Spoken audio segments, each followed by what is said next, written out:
Do not be fooled. If you're playing 3.21, there is only one choice.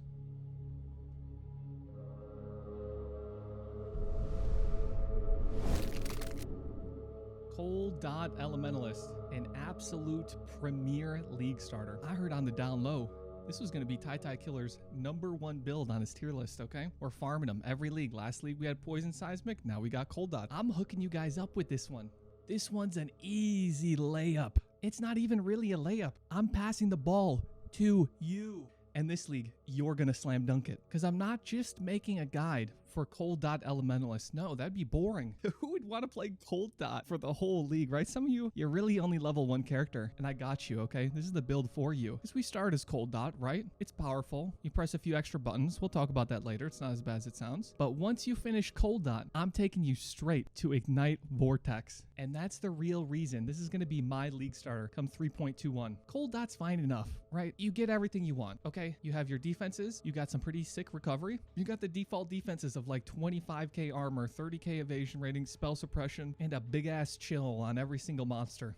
4 out of 5, 8 out of 10 in every single slot for a league starter. And that's fine and dandy, but I feel you, man. How much cooler would it be if it was just left mouse button Vortex, right? Well, that's exactly what you're going to play when you're done with DoT. You're going to transition into a Vortex Ignite Elementalist where all you have to do is hold left mouse button down and it will drop a Vortex on cooldown where all you're going to have to do is hold left mouse button down and shield charge around the whole map. It's like a dream build. And you know what makes it even better? I chose this as my league starter like 2 weeks ago after I saw some Hexmaster tech. I'll cover that in the Vortex Ignite video because I wanted to farm some breaches with this bad boy. And you know what they did this league? Oh, they made breaches even more fun, even more dense to line up that ignite, proliferation, and those explosions. So there really is only one choice this league if you're going to want to be farming them breaches. And that's going to be Rutu's Vortex Ignite. All right, this is a great advertisement for another build guide coming up. But anyways, let's talk about DoT, the build that this video is actually about. You got damage, you got defense. I took the life on kill node and it's got a little recoup. Life last a little boosted with the life last recovery nodes by Mage Bane. So let's cover the concern. Everybody always memes on DoT as if you're pressing that many buttons. And I did too. I was laughing at all those DoT kiddos in hardcore try-harding their asses off just so they can scrape by with 2 million damage. But you know what? It's really not that bad. Vortex is on left mouse button. Creeping Frost is on your right click. And then you just have a cold snap. And you just press cold snap whenever you want frenzy charges, or if there's a really dense pack, you just cast it at the back of the pack because your Creeping Frost doesn't have any pierce. So you just reach the back of the pack. You really don't press it that often. And the coolest part is that you get a Vol cold snap cooldown. It's the cold version of Righteous Fire, right? But man, look at that. Doesn't that look fun? Doesn't that look fun? You just press the button and then you start shield charging. It's like a little, you get a taste of what's to come. But yeah, I mean, once you reach the boss, it's got a curse, and then it's got a divine blessing. What build doesn't? A bossing rotation? Easy as hell. You just press each button once. You just go down the line, right? I have my keybinds on QWER. I just press right click QWER. That's it. That's your bossing rotation. It's not complicated at all. TLDR on the playstyle is if you're a video gamer with 2 hands, this build is not going to be too much for you, all right? Leveling this build's pretty easy. Tai Killer's got you covered. And if you need extra assistance, you can check out that Maxroll.gg article. You've never had a league starter where it all just clicked and you finally got to farm whatever the hell you wanted to. I got you covered. All right, homie. I got you, little buddy. All I need from you is to read the fucking article, okay? Please. Anyways, let's talk about that POB. All right, first things first, let's talk about the leveling. Leveling start's going to be pretty generic. What I liked to do was when I did my little run, I used Spark with Freezing Pulse. Now, I did do a double wand craft, but once you reach, you're going to do the generic stuff, right? Frost Bomb, Orb of Storms. You're going to use, I like Orb of Storms plus Spark now. You could do Stormblast Mine, but it's just annoying. I don't know. I use Spark plus Ooze. Flame Dash. Once you reach level 12, though, you can just use Creeping Frost. And it's really nice because this wasn't reliant on the wand recipe. It did add some hit damage, right? But the big thing here is your cold to damage over time, which does not care about added flat. So that's pretty snazzy, dude. And then you just drop Orb of Storms and you use just Frost Bomb for the exposure and the fact that it has a big hit of damage. Level 16, you get your Herald of Thunder, your Skitter bots, and at 16, you're also going to get Cold Snap. At 18, you get Control Destruction. So now you have a Cold Snap setup and you have your Creeping Frost setup. Level 24, once you get Act 3, you get Frostbite. Level 28, I think it's like Gravicious. You're going to get Vortex. And if you find a 4-link by then, you can just do Creeping Frost, Vortex, Control Destruction, Efficacy. So now you can have those two together. And then you have Cold Snap, Efficacy, Control Destruction, LE Focus. Once you do Library, you're going to get Shield Charge, Faster Attacks. And that's when you can start to do the kind of mapping setup. So, right, you have the Creeping Frost, Vortex, the double setup, Control Destruction, LE Focus. You got Cold Snap. You can try your hand at Vol side areas to get a Vol Cold Snap ASAP. I would actually do these as soon as level 16 pops. In Act 2, this is like, it can only drop so many Vol skills by then, right? So the first few Vol side zones, you know, if you don't get it, I would just skip it and buy one later on. Use Bone Chill when you get that Control Destruction Efficacy. You just do Determination Grace until you can add Defiance Banner on top once you have more mana. You have your self-cast Curse plus Shield Charge and Faster Attacks. And if you can fit it in, you do Molten Shell. Otherwise, your auras are going to carry you hard enough as is. As for the tree, it's pretty simple stuff. You know, you come out of Witch, you grab the spell damage, you grab the lightning damage because you're using a lightning spell. Then you start pathing towards life. Once you use Creeping Frost only, you unspec this, put the point right there. And you start heading over to Shadow. Shadow's nice, you get life, you get damage, you get attack and cast speed. You come over here, is just more damage, right? More damage from Entropy, some life and energy shield. And your first lab is going to be the Exposure. It's a really nice chunk of damage. And it sets us up for Cruel Lab, which gives you AoE. And it just makes the build feel way better to have that AoE.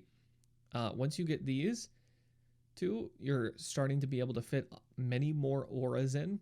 So this is where you could start to do Determ and Grace now, comfortably while still having enough mana. Now keep in mind while you're leveling, you'll have to use a mana flask. And that's until you get Eldritch Battery later on, which I like to go pretty early. Once you get this over here, that's when you can add Defiance Banner in and be pretty comfortable. At this point, you could probably also fit Malevolence in.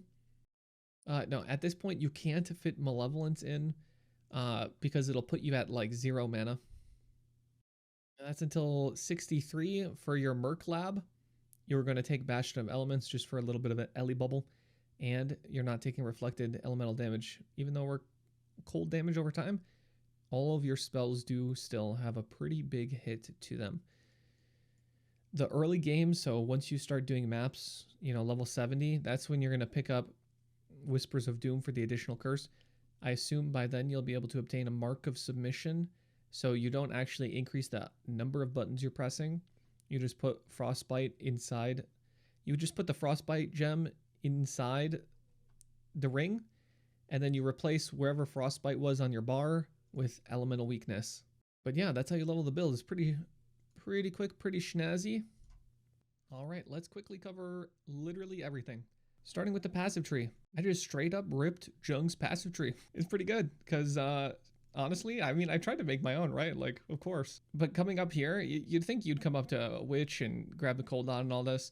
This just sucks. It's so bad. Who needs duration of cold ailments? All right, so I'm going to travel all the way over here. I'm going to get a couple cold damage. I'm going to get 10 cold dot multi and 30 increased cold damage. And then what am I doing up here? I get a little access to life. Maybe I come over to Acrimony, but I'm not even going Elemental Overload, so it's just garbage. Yeah, versus coming over here and getting a full extra aura. Especially now that there's no Grace, Reservation Efficiency, or Determ.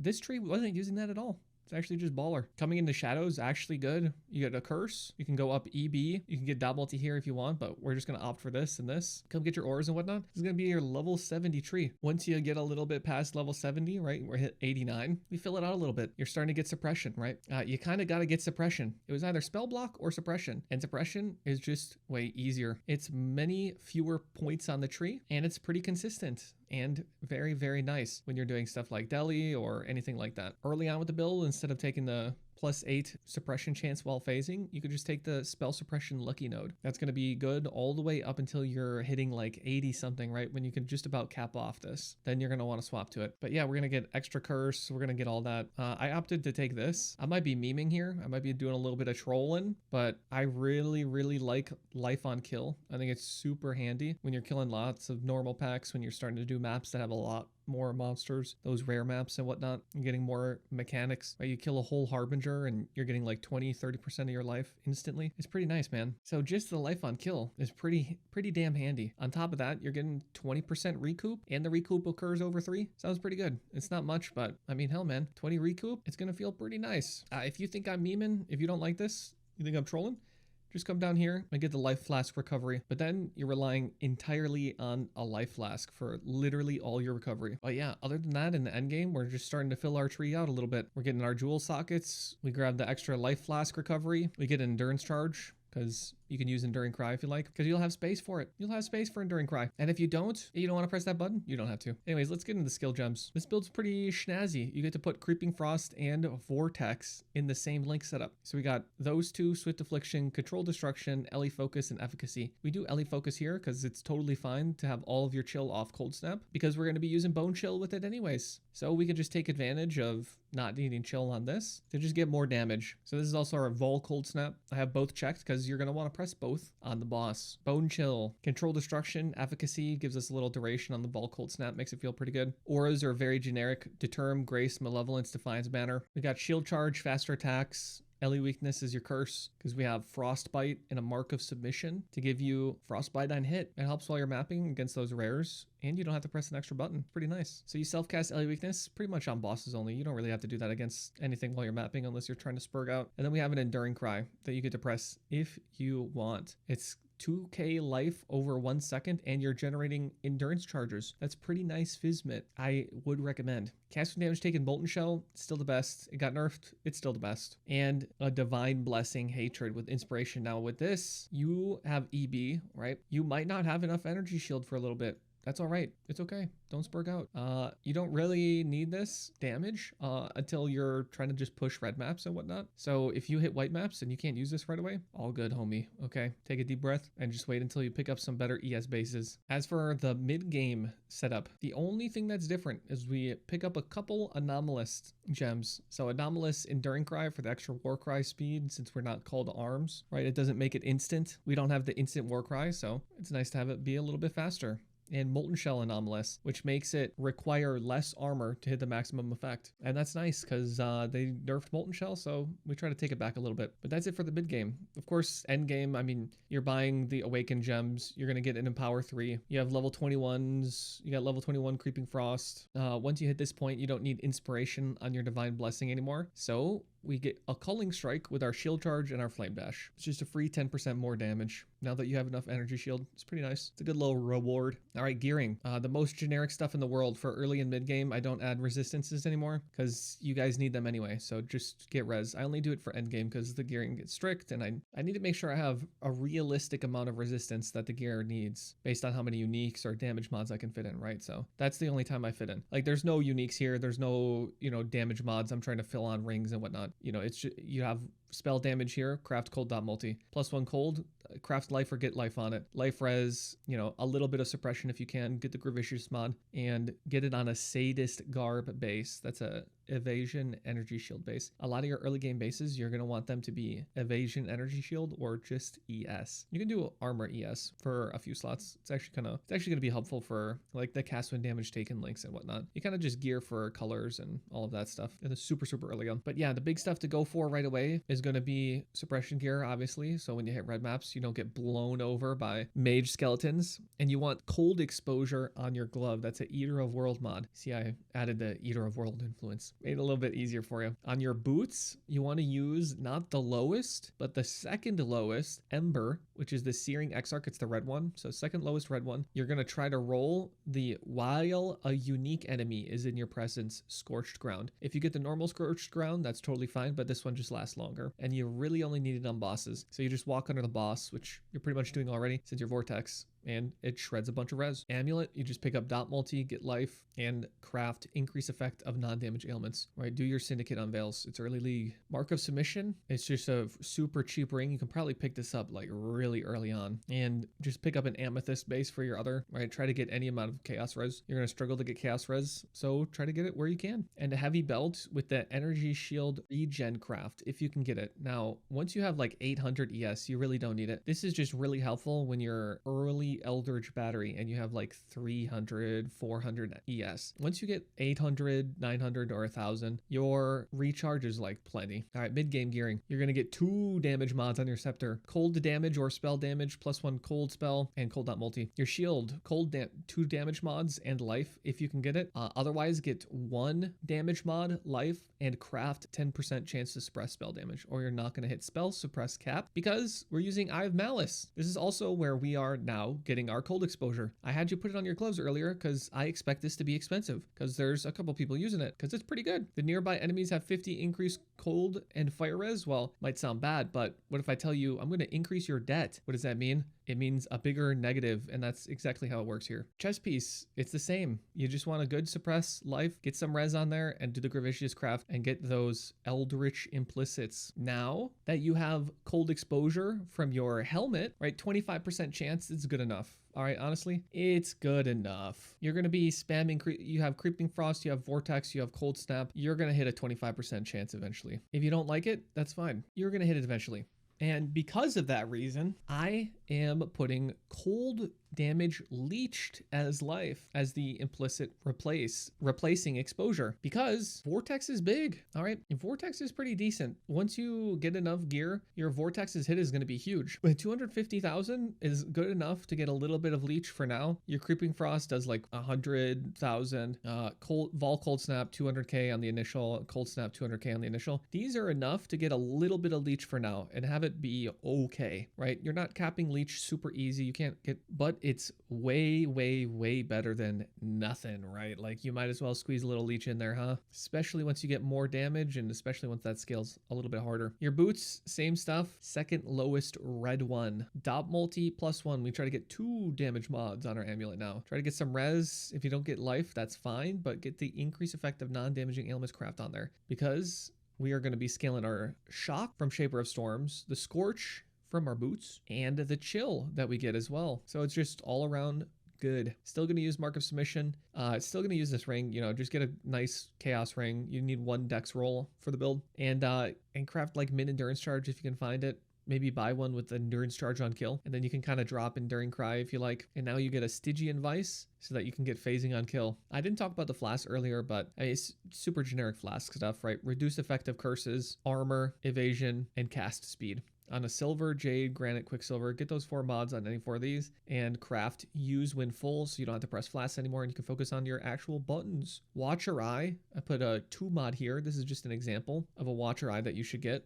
Just get any one of these. You can get Hatred cold damage if you want, but 7 or 8 fizz damage reduction, that's pretty nice, right? That's like 2 endurance charges, or you can get +8 evade chance while affected by grace, and your evade chance is like 84%, right? There's a world of a difference between 76 and 84 when it comes to evade chance. So that's also a really nice pickup once they're starting to get 25, 30,000 plus evasion rating. Getting a Watcher Eye that has like +7, +8 evade chance, right? That's just another 7 or 8 right on top. That's some really good eating. And then your last jewel is just Corrupting Blood, right? Just get CB. Endgame gear. You're going to get 2 damage mods and then multi-mod it. It's super easy. We're not trying to get too crazy with this because you're going to swap to Ignite Vortex anyways. Your shield, you're going to have to drop the +1 and get suppression, life, res here.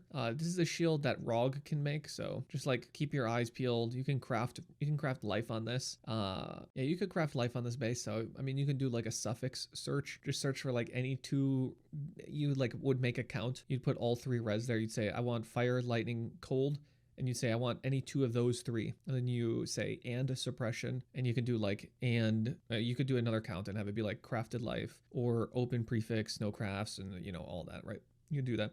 Eye of Malice is still going to be exactly the same. Skin of the Lords is the reason why we have to give up our +1 shield, because we lost suppression on our body armor to get Skin of the Lords. Now this might be super expensive. So what you can do instead is get a Skin of the Loyal. A lot of those get corrupted early. Maybe not anymore, we'll see. But you grab like a corrupted one with +2 AoE, +2 duration.